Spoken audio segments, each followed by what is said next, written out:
Olá pessoal, tudo bem? Meu nome é Yuri Andrade, eu trabalho no Sebrae Nacional e eu queria trazer para vocês aqui um tema para discussão que é a transformação digital e como ela impacta nos meios de produção da gente.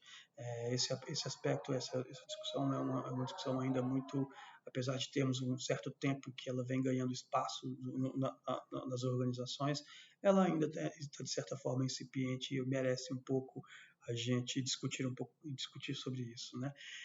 Eu gosto sempre de trazer como exemplo alguns casos práticos, e para a questão da agricultura tem uma questão que é muito interessante, que é a teoria malthusiana, né? A teoria malthusiana de 1789, ela apontava que os recursos, né, as formas de produção, os meios de produção, eles cresciam em progressão aritmética, eles tinham velocidade de crescimento em uma escala aritmética, enquanto a população mundial ela crescia numa proporção geométrica, ou seja, muito mais acelerado, e em um dado momento a curva de crescimento de recursos e a de população, elas se cruzariam, provocando uma grande escassez de alimento no mundo. A segunda teoria malthusiana, isso deveria acontecer num prazo de 200 anos. Ora, se a teoria foi estabelecida em 1789, segundo a previsão, ela deveria ter se cumprido em 1989. E a gente percebe que ela não se confirmou, né? E por que não se confirmou? Porque Malthus não levou em consideração um fator extremamente importante e de repente a época não ficasse tão evidente, que era a aplicação da tecnologia nos meios de produção. Essa aplicação de tecnologia permitiu um crescimento acelerado da forma como a gente produz, da produtividade da nossa agricultura, fazendo com que a questão dos alimentos não fosse um ponto que levaria à escassez, mas o grande problema que a gente enfrenta hoje é a distribuição de alimentos pelo mundo, né? Então é isso que provoca muitas vezes a fome em alguns lugares. Mas e aí eu acho que vale a pena a gente começar essa discussão da tecnologia, da transformação digital, sobre esses parâmetros, entendendo que na prática como a tecnologia pode afetar as nossas organizações. E aí é muito interessante porque a tecnologia hoje, no mundo em que a gente vive, ela está ao nosso redor, no nosso dia a dia, questões como robótica, data analytics, cloud services, tecnologia social, computação quântica, biometria, blockchain, IoT, a internet das coisas, né? A geolocalização, são todas questões que cada vez mais a gente convive com elas no nosso dia a dia e, de certa forma, traz uma certa preocupação em alguns casos, né? Será que toda organização precisa entender profundamente cada um desses elementos, cada uma dessas coisas e como elas impactam na nossa organização, nos nossos negócios? E isso nos dá uma certa agonia. Como é que eu consigo entender de tudo um pouco para que eu consiga mensurar o impacto? Então eu trago aqui para vocês 3 capacidades a serem trabalhadas por cada um de vocês, que são muito importantes, que a gente tem que levar em consideração. Primeiro ponto é a onipresença da informação. Não existe praticamente nada que você não possa saber. Então, se surge alguma informação sobre IoT, na internet das coisas, e se você quiser aprofundar o seu conhecimento, hoje você consegue buscar informação sobre isso. A informação está disponível, ela está onipresente, e essa é uma prática que a gente precisa cada vez mais internalizar no nosso dia a dia. Isso é extremamente importante. O segundo ponto, e isso nos ajuda bastante a lidar com a questão do conjunto de informações a cada momento surgindo de tecnologias, né, que vão, de certa forma, impactar os nossos negócios. Então, o primeiro ponto, a necessidade de internalizar e entender a onipresença da informação e entender como é que isso nos afeta o dia a dia. O segundo ponto que eu acho importante é que é a conectividade ilimitada. Entenda que não há limites para interagir e entender dos nossos clientes, do que os nossos clientes precisam. Hoje, o acesso aos nossos clientes está de maneira muito facilitada. A gente consegue interagir com eles via WhatsApp, via e-mail, via telefone. Existe um acesso cada vez mais facilitado nesse processo e a gente precisa entender que Cada vez mais a gente precisa entender e utilizar essa conectividade, esse canal aberto que temos com os nossos clientes e aproveitar isso como base de informação e de tomada de decisão. A não ser que sejamos um Steve Jobs da vida, que consegue prever a demanda dos nossos clientes, ou que ele previu a demanda dos clientes dele com a criação dos smartphones, cada vez mais a gente precisa entender a necessidade do nosso cliente para que a gente organize a nossa a empresa para atender essas necessidades. O que é valor para o nosso cliente? É isso que a gente precisa estar sempre em voga, estar sempre em mente. E a tecnologia é um forte aliado para que a gente consiga obter essas informações. Por último, pessoal, é o processamento massivo de informações. Não há limite de quanta informação você pode processar. A tecnologia disponível hoje, ela permite que a gente consiga capturar um conjunto de informações, seja com clientes, seja com fornecedores, seja com o que for, e a gente consegue processar essas informações transformando em inteligência e a inteligência transformada em estratégia para tomada e apoio para tomada de decisão. Esses são pontos importantes e que nos ajudariam bastante a entender e a lidar com esse conjunto de informações e de tecnologias que surgem hoje em dia. Só recapitulando, buscar sempre a informação, e saber que ela sempre estará disponível, a gente precisa internalizar isso, entender o impacto disso e a necessidade dos nossos clientes em relação a esses pontos, para que a gente consiga entender a demanda e como a gente entrega valor para eles, e entendendo que toda essa interação e todo esse levantamento de informações, ele pode ser sempre processado de forma a transformar as informações em conhecimento e o conhecimento em relação à estratégia. E aí, a partir desses três procedimentos simples, essas três capacidades desenvolvidas pela sua organização, pelos colaboradores, a gente consegue lidar com essa questão de um conjunto ilimitado de tecnologias que vem surgindo ao longo do tempo. E aí um ponto importante, né? E a transformação digital? Como é que esse conjunto de tecnologias elas impactam na organização das nossas empresas e nos impulsionam para um processo que temos denominado de transformação digital, e aí o processo cabe muito bem para essa questão. Transformação digital nada mais é do que um processo que integra tecnologia com as áreas de negócio de uma empresa. E isso muda como as empresas operam e entregam valor para os seus clientes. E a transformação digital é nada mais do que isso. E aí é importante a transformação digital, a gente pode entendê-la como duas frentes, como duas estratégias de transformação digital. A primeira é a otimização digital, onde a empresa consegue fazer cada vez melhor o que ele já faz hoje. Então, a otimização digital é um importante instrumento de ajuda neste processo. E aí, a otimização digital, ela vai aliar uma série de tecnologias e processos. Eu vou discutir um pouco mais na frente sobre isso. E para que a gente consiga melhorar a nossa produtividade, melhorar a forma como a gente se relaciona com os clientes. Pode chegar um dado momento que essa otimização e fazer melhor, cada vez melhor o que a gente já faz hoje, pode não ser suficiente. E a gente precisa de entregar uma nova proposta de valor para o cliente. É o que a gente chama de negócio digital, onde a gente dá um salto de qualidade do nosso produto, do valor que a gente entrega e como é que isso vai impactar no nosso relacionamento com o cliente. Então, primeiro, pessoal, só voltando um pouco à otimização digital, é como se a gente pensasse uma empresa como uma grande linha de produção, onde eu pego um insumo, esse insumo eu coloco no meio de produção que a gente chama de processo, e a partir disso sai um produto de lá.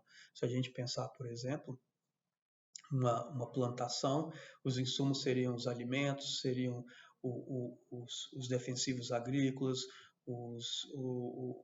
uma série de outros elementos. Então eu pegaria isso, e aí como eu pego esses insumos e primeiro vou arar a terra, vou preparar para a inserção das sementes, como é que eu vou tratar a terra, como é que eu vou fazer com que as sementes germinem e dali eu consiga produzir alimento, esse é todo o processo, e ao final eu tenho o produto, ou seja, um grão de soja, um grão de milho, seja café, né? Então esse é o processo que a gente tem, né? Eu pego o insumo, dentro de um processo eu faço a transformação desse insumo e eu chego a um produto. A transformação digital, na parte de otimização digital, é quando eu faço uma revisão desses processos, aliando tecnologia em cada um desses elementos, e a partir disso eu consigo melhorar a forma como eu produzo meus alimentos, no caso da agricultura. Então, esse é um ponto extremamente importante da otimização digital, que passam por dois pontos, recapitulando: a revisão dos processos, eu revejo como eu faço a, cada um desses elementos, e depois eu vejo como eu vou aplicar tecnologias que vão otimizar a forma de fazer isso. Quando eu alio esses dois elementos, é muito importante que a gente consiga ter em mente que eu não preciso necessariamente fazer uma revisão de processos e aplicação de tecnologias digitais em toda a minha linha de produção.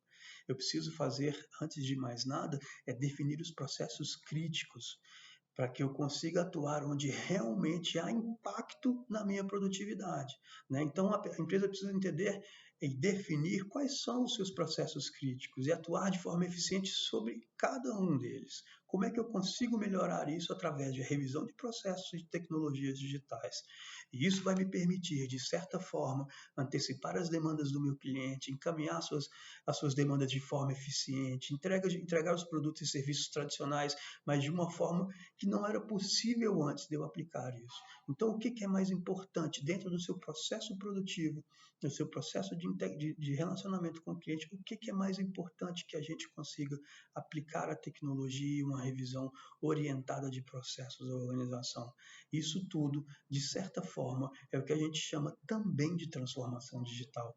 Existe uma dificuldade de entendimento que a transformação digital também possa atuar nessa frente, mas para mim está muito claro que isso é uma forma de otimizar digitalmente a organização, provocando uma transformação clara da forma como ela produz, se relaciona com os clientes, provocando uma transformação que aumenta a competitividade de cada uma delas. Mas esse processo, se não feito de forma muito correta, ele traz alguns riscos. É muito comum, quando a gente faz análises de empresas, que a organização ela consiga desenvolver as suas tecnologias e as revisões de processo muito em silos. O que eu quero dizer com isso? É como se, por exemplo, a área de vendas fizesse ali uma revisão dos seus processos, de como é que eu consigo emitir notas fiscais, como é que eu consigo fazer um relacionamento com o meu cliente, e ali ele fizesse uma revisão, desenvolvesse um sistema que consegue otimizar o seu relacionamento com o cliente, a emissão de notas, o controle de notas, mas ele está feito de forma independente. Se uma empresa depois, um outro departamento da empresa começa a trabalhar a questão da contabilidade ou de recursos humanos, e ele faz a mesma coisa, ele revê os seus processos, desenvolve sistemas para otimizar o processo, muitas vezes esses sistemas desenvolvidos em silos, quando a gente precisa que eles conversem entre si, que eles tenham um processo de integração, a gente às vezes tem dificuldade. Parece uma coisa muito simples, mas quando o recurso empregado nisso, e o tempo e o retrabalho, às vezes é muito alto. A gente precisa estar muito atento a isso. E como é que a gente consegue evitar que isso ocorra? Promovendo uma otimização centralizada. E aí, voltando ao que a gente tinha discutido ontem, a gente precisa primeiro definir quais são os processos críticos para a melhoria da minha produtividade ou para melhorar a forma como eu relaciono e entrego valor para o meu cliente. A partir dessa definição dos processos críticos, eu vou definir quais são as minhas prioridades para aplicar as revisões de processos e as utilização de tecnologia para que eu faça isso de forma coordenada. Se primeiro eu preciso atuar na área de vendas, primeiro é ali que eu vou aplicar a revisão e a aplicação de tecnologia, e depois eu parto para qual área, e depois para qual área, né? E aí deixando muito claro, eu preciso fazer isso em toda a minha empresa? Não, eu não preciso fazer isso em toda a minha empresa, eu preciso fazer no que é crítico para gerar recursos, né? Então esse é um ponto extremamente importante. E aí, quais são os pontos que a gente pode levar em consideração para pensarmos nisso, né, pessoal? O primeiro ponto que a gente precisa pensar é, primeiro, você conhece a sua cadeia de valor? O que é a cadeia de valor? Quais são os processos de produção? Lembra que eu falei sobre pegar o insumo, inserir num processo e entregar o produto para o cliente? A cadeia de valor abarca todo esse processo, pegando a área de negócio e a área de gestão da empresa. São todos os processos envolvidos para a produção e gestão de uma empresa. Você conhece a sua cadeia de valor, você conhece os seus processos, você sabe quais são os principais gargalos na sua cadeia de valor, quais são os gargalos, eu entendo gargalo, quais são as principais dificuldades que você tem para conseguir entregar valor e gerar valor para o seu cliente dentro desse conjunto de processos. Qual é o impacto desses gargalos no valor gerado para o cliente? Você consegue dimensionar isso? E o que permitiria, por fim, o que permitiria impulsionar o valor entregue ao seu cliente? Né? Aonde você atuando irá provocar um grande impacto no objetivo do seu cliente. Isso, pessoal, resumidamente é o que a gente fala de otimização digital. E aí a gente tem uma outra parte que é o negócio digital. Em um dado momento, você, não importa o quanto você otimize a sua produção, sempre haverá atores, sempre teremos atores que irão competir com a gente e muitas vezes nos tirar de mercado. E aí, em determinados momentos, é necessário a empresa ela mudar a forma como ela opera e entrega valor para o seu cliente. É uma mudança cultural que exige que as organizações constantemente desafiem o seu status quo, experimentem e se tornem mais confortáveis com o erro. Né? Então, essa revisão de um negócio digital, ela passa por 4 fatores básicos, que é o nosso modelo de negócio, onde a gente fala sobre cliente. A gente precisa entender o nosso cliente e entender que eles são indivíduos e segmentos que compram ou usam o nosso produto ou serviço. E a gente precisa entender o que esses clientes querem. E muitas vezes o que eles querem está um pouco além do que estamos fazendo hoje. Não é porque um cliente comprou uma vez da gente, ele será um cliente fiel para sempre. A gente sabe que as nossas demandas, até nós mesmos, as nossas demandas, elas evoluem com o tempo. Com o passar de novas tecnologias, as formas que vão surgindo de como as coisas são ofertadas para a gente. Todas as empresas precisam estar antenadas com isso e a gente remete ao primeiro item que falamos lá atrás, né? Sobre as 3 capacidades que precisam ser desenvolvidas. Lembram-se de onipresença, da onipresença da informação, da questão da conectividade ilimitada e do processamento massivo de informações. A gente precisa aplicar essas capacidades a todo instante, também para entender a necessidade do cliente. Uma outra forma é as finanças da organização, é o sistema para capturar o valor e transformar o valor excedente em produtos e financiamentos que pode ser reinvestido no negócio. Ou seja, como é que a gente precisa o nosso novo modelo de negócio, a forma como a gente quer entregar um novo produto para o cliente, como é que isso vai ser financiado, quais são os custos requeridos, né? A gente tem um outro ponto que é extremamente importante, que é a capacidade. Se a gente quer mudar a forma como a gente entrega valor para o cliente, a gente precisa entender o que a nossa organização ela é capaz de entregar, a nossa capacidade instalada, seja de maquinário, seja de pessoal. A gente precisa estar sempre atento a isso. E, por fim, mais importante, é a proposta de valor. Qual é o compromisso implícito que uma empresa faz aos seus clientes quando o valor dos produtos e serviços? Né? Então, é como os nossos clientes receberão, qual é o valor que a gente entrega com o produto. Se a gente vende um telefone ou a gente vende um serviço, o que o cliente quer resolver aquilo? Né? Então, o telefone ele permite uma maior conectividade das pessoas. Como é que a gente consegue fazer isso de uma forma melhor? Né? Então, a gente precisa entender esses 4 componentes para que a gente entenda como isso funciona e como é que tem que orientar a nossa organização. E aí vem um ponto importante: em que momento eu deixo de fazer otimização digital e eu preciso mudar o meu modelo de negócio? E aqui eu trago para vocês 4 elementos, né, que são importantes que sejam analisados. Primeiro é a vulnerabilidade. O seu negócio está vulnerável para novos competidores que podem atacar ou já estão atacando com uma estrutura de custo ou proposta de valor melhorada por capacidades digitais, né? Então nós temos muitas vezes os serviços que a gente presta, a gente vê em competidores cada vez mais fortes, entregando os mesmos produtos, às vezes com um valor muito parecido com o que a gente entrega, mas às vezes entregando com uma maior conveniência, entregando com um custo mais baixo, entregando com alguns fatores que vão gerar ali o seu ganho de competitividade. Será que isso está acontecendo? E se está acontecendo, muitas vezes a otimização digital pode não ser suficiente para que a gente consiga combater esse ponto. Primeiro, outro ponto que é importante é a questão da oportunidade, né? Quando a quilometragem está à esquerda do modelo de negócio atual, né? E ainda existem oportunidades de crescimento à frente, quando a gente começa a olhar para frente dentro do nosso negócio e fala, cara, em quanto tempo eu ainda consigo gerar lucro e receita com o produto que eu estou entregando? Em quanto tempo isso deixará de estar rentável para a minha empresa? Se a gente pensasse num negócio muito simples, por exemplo, a questão de carros movidos a gasolina. Em quanto tempo esse modelo, esse produto, ele deixará de ser rentável? As empresas precisam começar a investir em alternativas a partir de já hoje não, né? Já há bastante tempo atrás.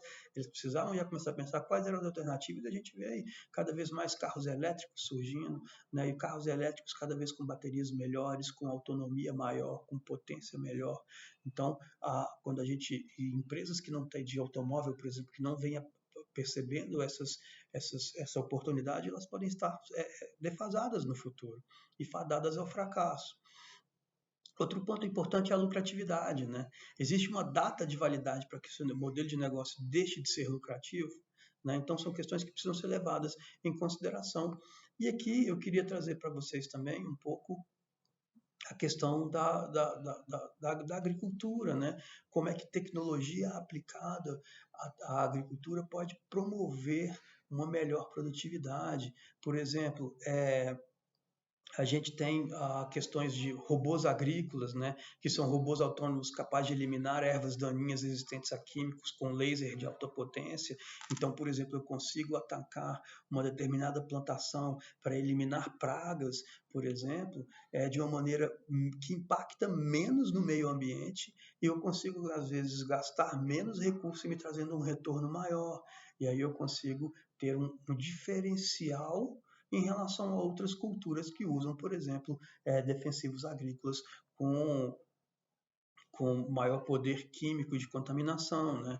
Por exemplo, a questão de áreas cultiváveis, né? A possibilidade de aplicar defensivos e fertilizantes de acordo com as necessidades de pequenas áreas. A gente sabe que hoje é possível em grandes áreas de plantação. A gente sabe que o solo, muitas vezes, em determinados locais, eles têm o que a gente chama de terroir, né? Com necessidades de incremento agrícola ali, de fertilizantes diferentes, algumas deficiências diferentes no solo, mesmo que sejam numa mesma fazenda, por exemplo, e a gente fazer uma pulverização em massa, muitas vezes não vai conseguir gerar a melhor potencialidade de produção. Às vezes a gente entendendo cada vez mais a necessidade dos pequenos terroirs, de uma plantação grande, e conseguindo atuar de maneira específica em cada um deles, a gente consiga melhorar a produtividade e, inclusive, gerando maior produção, né? Mais produtos para a gente, mais recursos e muitas vezes até com produtos que estão usando menos agrotóxicos, menos necessidade de fertilizante, ou seja, a gente diminui os custos de produção e ainda aumenta a produtividade e, né, a quantidade de produtos produzidos. A gente tem uma série de outros incrementos que a gente precisa e pode começar a utilizar nas nossas fazendas. Né? Então, isso é extremamente importante e deve ser levado em consideração. E aí, por fim, pessoal, eu trago para vocês aqui um grande dilema, né? Como é que a gente imprime uma cultura digital que está cada vez mais acostumada aos testes, mais suscetível a erros, onde a gente precisa entender que o erro é um processo de aprendizagem. Como é que a gente pega essa cultura digital e coloca no contraponto, onde a gente precisa cada vez mais otimizar os nossos recursos e para isso a gente precisa cada vez mais buscar a maior venda e muitas vezes a gente deixa de lado a inovação porque a gente entende que isso pode ser um risco para alcançar as metas de venda. Esse é o grande dilema das empresas, como é que a gente otimiza resultados e muda de patamar, como é que a gente consegue equilibrar essas duas estratégias bem para que a gente consiga vencer os nossos desafios, aumentando a produtividade aplicada à inovação, entregando maior valor para os nossos clientes. Pessoal, eu espero que tenha ajudado vocês nessa discussão e que a gente consiga se encontrar nas próximas. Obrigado.